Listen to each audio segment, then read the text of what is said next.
আসসালামু আলাইকুম। পচা শামুকে যদি পা কাটে তাহলে রিয়াল মাদ্রিদ শেষ। লা লিগায় আজকে খুবই ইম্পোর্টেন্ট রিয়াল মাদ্রিদের জন্য এসপানিওলের বিপক্ষে যে ম্যাচটা, ওই ম্যাচটা।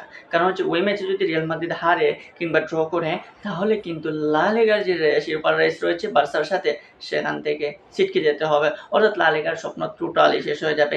এই সিজনটা রিয়াল মাদ্রিদের একদম শূন্য। কিছুই পাওয়া হচ্ছে না এই সিজনে। যদি এখন টিকে থাকতে হয় অর্থাৎ ১০ তারিখ পর্যন্ত লা লিগার যে El Clasico Barca versus Real মাদ্রিদের এল ক্লাসিকোর আগ পর্যন্ত কিছুটা শক্তি বা কিছুটা জোশ যেটাকে বলে সেটা যদি নিয়ে যেতে হয় তাহলে এসপানিওলের বিপক্ষে জয়ের কোনো বিকল্প নাই রিয়াল মাদ্রিদের। কিন্তু এই রিয়াল মাদ্রিদ কি আসলেই পারবে? পারবে কি এই রিয়াল মাদ্রিদ এই রেসে টিকে থাকতে? যদিও তারা তাদের যে লা লিগার শিরোপা পাওয়ার যে আশা সেখানে বলতে হবে যে একদম 20% সম্ভাবনা। সেখানে যদি বার্সেলোনা হারতে থাকে কিংবা রিয়াল মাদ্রিদ যদি মিরাকেল কোনো কিছু ঘটিয়ে টানা জিততে পারে তাহলে হয়তো কিছু একটা হতে পারে, নতুবা কিছু হবে না। তারপরেও আজকে কিছু ফ্যানরা চাইবে যে রিয়াল মাদ্রিদ কিছুটা হলেও আজকে জিতুক। জিতলে কি হবে? এল ক্লাসিকোতে ভালো একটা ফাইট হবে এবং এল ক্লাসিকোতে যদি বার্সার কাছে হেরে যায় তাহলে শিরোপার আশা তখনই শেষ হয়ে যাবে। মানে এই অল্প কিছুদিন কিছুটা হলেও অক্সিজেন পাবে রিয়াল মাদ্রিদ ফ্যানরা এবং রিয়াল মাদ্রিদ যারা ভক্ত রয়েছে বা রিয়াল মাদ্রিদের টিম ম্যানেজমেন্টরাও।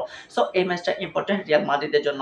এসপানিওলের অবস্থাও কিন্তু বেশি আহামরি ভালো না। পয়েন্ট টেবিলে রয়েছেন 14 নম্বরে। 14 নম্বরে থাকে একটা দল। রিয়াল মাদ্রিদের সাথে কিভাবে টক্কর দিবে সেটা সবাই বুঝতে পারতেছে যে আসলে কি রিয়াল মাদ্রিদকে হারানোর মতো ক্যাপাসিটি বা এবিলিটি এই এসপানিওলের আছে কিনা। যেই এসপানিওল আবার রিসেন্টলি বার্সার কাছে 4টা গোল খেয়েছে, 1টা গোল দিয়েছে। So Espanyol automatically Real Madrid থেকে অনেক পিছিয়ে। তবুও তো ফুটবল খেলা বলে কথা, যদি কোনো কিছু ঘটে যায় তাহলে রিয়াল ফ্যানদের মুখ দেখানোর কোনো উপায় নাই। কারণ এসপানিওলের মতো দলের কাছে হারলে সেখানে তো ট্রল হবে, কথাবার্তা হবে, সোশ্যাল মিডিয়া ভরে যাবে যে আসলে রিয়াল মাদ্রিদ কোন লেভেলের টিম হয়ে যাচ্ছে এই মুহূর্তে। আগামী সিজনের আগে এই মুহূর্তে রিয়াল মাদ্রিদের কামব্যাক করাটা খুবই জরুরি। ভালো একটা অবস্থানে যাওয়া কিংবা রিয়াল মাদ্রিদের এখন থেকে যদি কোনো কিছু জয় বা কোনো একটা অনুপ্রেরণা নিয়ে যেতে পারে বা দল গঠনের সামনের দিকে যে কত কথা শোনা যাচ্ছে সেই কথার আলোকে এই মুহূর্তে রিয়াল মাদ্রিদ রেসে টিকে থাকা খুবই ইম্পর্টেন্ট। সো এটা এটা মারাত্মক একটা ম্যাচ রিয়াল মাদ্রিদের জন্য। সো মিডনাইটটা হতে যাচ্ছে রিয়াল মাদ্রিদের জন্য একটা ইম্পর্টেন্ট ম্যাচ, বিশেষ করে প্লেয়ারদের চেয়ে ফ্যানদের জন্য খুবই ইম্পর্টেন্ট। এই মুহূর্তে আসুন রিয়াল মাদ্রিদের যে দলটা রয়েছে আসলে এই দলটা কেন এত খারাপ করলো এই সিজনে?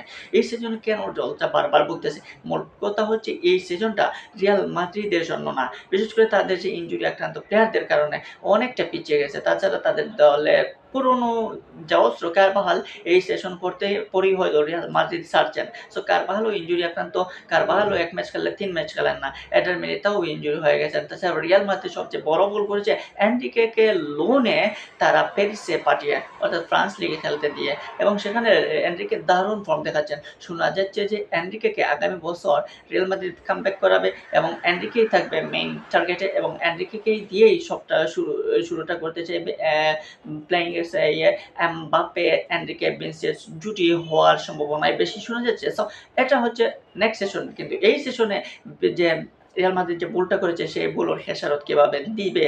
মিডফিল্ডে বেলিংহাম যথোপযুক্ত যতটুকু পারফরম্যান্স করার কথা করেন, কিন্তু আসলেই এফেক্টেবল কোনো পারফরম্যান্স আমরা দেখতে পাচ্ছি না। শুধুমাত্র ভালভার্দে একাই মিডলটা টেনে নিয়ে যাচ্ছেন। আর্দা গুলাররা টেনে নিয়েছেন, কিন্তু সেই টেনে নেওয়ার ফলে শিরোপাটা তো পাওয়া যাচ্ছে না। এখন পর্যন্ত দেখবেন বার্সেলোনা থেকে প্রায় 11-12 পয়েন্ট পিছিয়ে রয়েছে। কই 88 আর কই 74। সো এখানে বিশাল একটা ফারাক। সো এই ফারাকটা কাটিয়ে উঠতে হবে রিয়াল মাদ্রিদকে সামনের সিজনে এবং সেই সিজনের ফারাককে কাটিয়ে ওঠার আগে আজকে এসপানিওলের মতো পচা শামুকের কাছে পা কাটা বলেও যাবে না। সো রিয়াল মাদ্রিদের জন্য আসলে বড় একটা হতাশার এই সেশনটা। টানা 2টা বছর ধরে রিয়াল মাদ্রিদ কোনো শিরোপা পাচ্ছে না। চ্যাম্পিয়ন্স লিগেও ব্যর্থ, লা লিগায়ও ব্যর্থ, কোপা দেল রেতেও ব্যর্থ। টোটালি ব্যর্থতায় ভরা এই রিয়াল মাদ্রিদ। এখন দেখা যাক রিয়াল মাদ্রিদের সামনের সেশনটা কেমন হয় এবং আজকে এসপানিওলের বিপক্ষে তারা জিততে পারে কিনা, পচা শামুকে পা কাটবে কিনা।